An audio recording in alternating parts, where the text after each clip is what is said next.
Hey folks, welcome back to the Rockin' Sea Homestead. My name's Lance and I want to welcome you to our channel. I'm glad you guys came back to see part 2 in our Learn Along series, Gardening 101.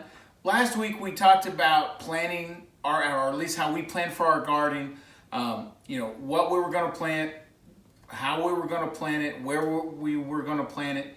And today we're going to take some of those plans and put them into action. If you haven't seen the video from last week, I'll put a card right up here on the video so you can check it out, and I'll also put it down in the description so you guys can check it out after this video.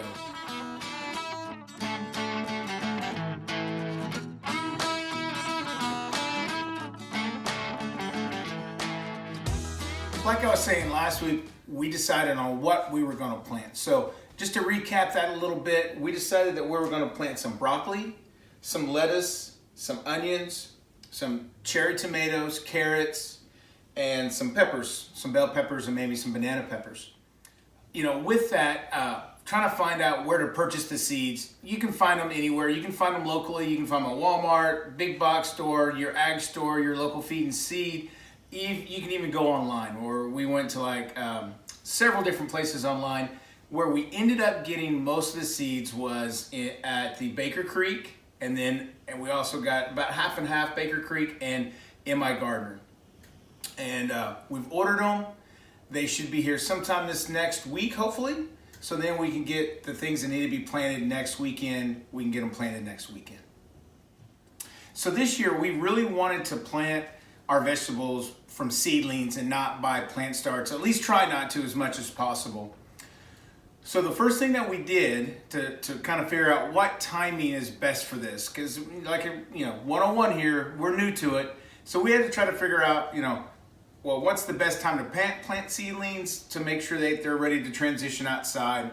So first thing that we did is we watched a ton of videos of plant seedlings and those kind of things. And a lot of what everybody talked about was figuring out what zone you are. So here in the United States, they're broken out, north to south, all this kind of stuff. Ours is 7B. So essentially what that breaks down to is our last frost date is April 15th-ish. So based off that date is kind of, you backtrack everything and figure out when you want to start the seedlings, and then when you want to kind of harden them off, and when you want to transplant them into the ground. And really it should be after that first frost date. Now that last frost date can change. It's not always April 15th. I think last year our last frost date was like the 23rd or 24th. So you have to be kind of cautious of that and watch the weather when it gets close to that portion of time to be able to do that. But you don't want to start these too early either, because then the plants get too long and what they call leggy. And so, the plants are kind of disproportionate to what they need to be when they get outside. So with all that being said, really what we had to do is really get started, right? So what did we need to get started? We didn't have any of this stuff really to get started. So one of the first things we got this baker's rack. We actually went to Home Depot and got it. And you can see it does roll.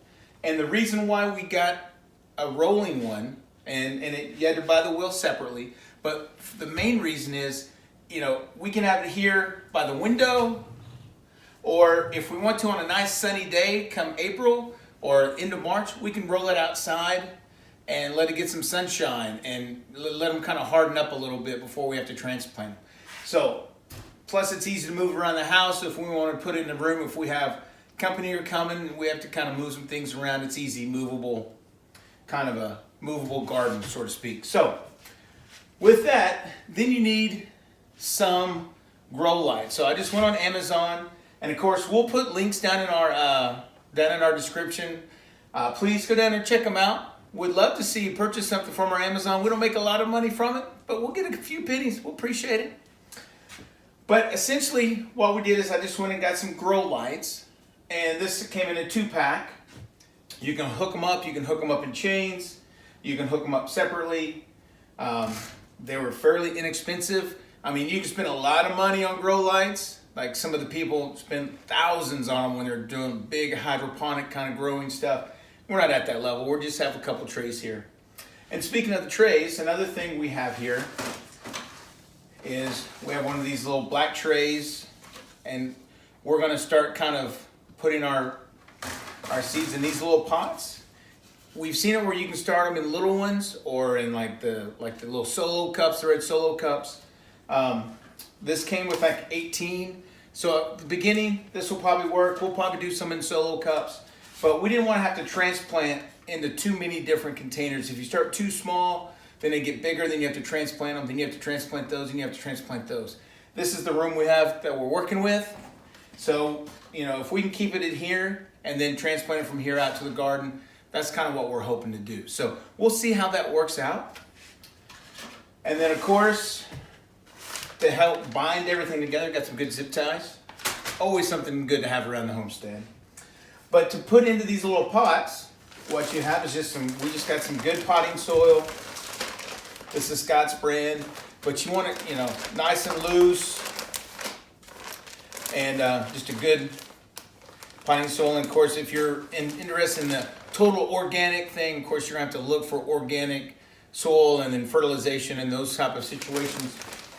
When it comes to purchasing those, you know, as much as we'd like to go organic, we're realistic and know that it may not be totally organic as much as possible. So, but like we said earlier, some of the seeds we got from our local seed store here. Probably the first thing that we're going to do is broccoli. That takes kind of the longest time. I think it's 90 days from plant to harvest. So we'll probably start these early next week, and you'll see that on our next video. And then shortly after that, the rest of the seeds that we're going to be getting in will be potted. So thanks again for coming back, watching our second episode of our Gardening 101 Learn Along series. Hopefully you are really learning something along with us. I know it's been a great learning adventure for us, and we're super excited about next week because we actually get to get our hands dirty, get in some dirt, and start planting some seeds. So you don't want to miss it. That's really where it starts. You know, the rubber meeting the road is next week and starting to actually grow some stuff. So again, thanks for coming over. If you haven't already, hey, subscribe to our channel and click that little notification bell. And we do really appreciate you guys, and we will catch you on the next video.